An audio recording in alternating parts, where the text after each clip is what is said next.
Hello everyone, Sawadee Kap from the Elements Krabi Resort, where I'm in a forced isolation, just like the whole planet, due to the SARS-2 pandemic. This prison that we are put in by this virus is very new to us. Many people are suffering due to the health problems, due to the economical problems, people are jobless, due to the burden on the state economies, which are broken, due to the political situation where this virus is actually showing which governments are transparent, which governments are lying to their people all the time. And beside that, we are not sure, can we cope with this quarantine or this isolation psychologically? Many people actually are worried how they are going to go through it. And beside all these problems, there is something beautiful in this. Because we actually have time for ourselves. We are forced to start to live closer to each other, to the loving ones. And also we are forced to introspect. What happened? What happened? How this happened? Our medical system is failing. Now we are aware that the medicine is not just in the hospitals, that the medicine is actually the way how we live, the policies we create, how we are going to share the environment, what kind of food we are going to eat, how much we are going to work, what kind of stress we are built for, and where we actually want to go evolutionary. This situation is caused by humans, it's not caused by the virus. This virus is just the communication level in between humans and the environment.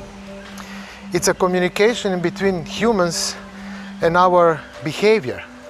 It's a communication of the people who never saw each other before and who will probably not see each other in the lifetime. This virus is actually a gift from nature. This virus will probably change the way how the world works.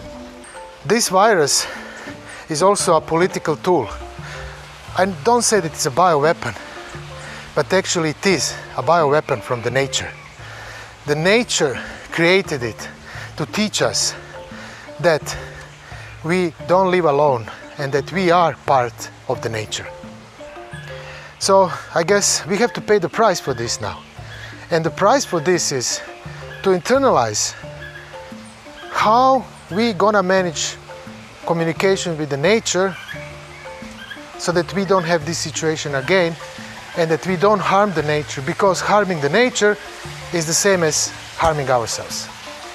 There is one interesting scientific fact about the viruses. Viruses are essential for the development of the memory and the cognition in primates. There is a protein, virus-like, which allows these capacities in our brains. So the viruses are actually also an evolutionary tool. It's a machine, biological machine, that changes the way how we think, how we memorize things, also how we perceive things.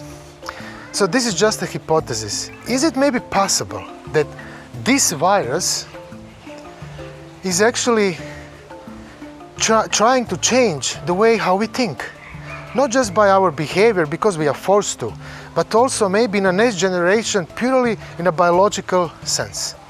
Maybe we will have a completely new generation of people who will have different thoughts, who will think differently. Our immune system, when it interacts with the environment, inside and outside of us, is capable to command us how to behave, because behavior also influences the way how the body works. This is called behavioral homeostasis. So to maintain the behavioral homeostasis on a planetary level, this virus is sent by the nature, don't get me literally, it was sent by the nature to change our behavior. To do what? to balance homeostasis of the whole planet. In the next episode, we will talk about the immune system and something that many people like to call boosting the immune system. Well, there is a flaw in this kind of thinking, especially in the idea that we have the full control of our health.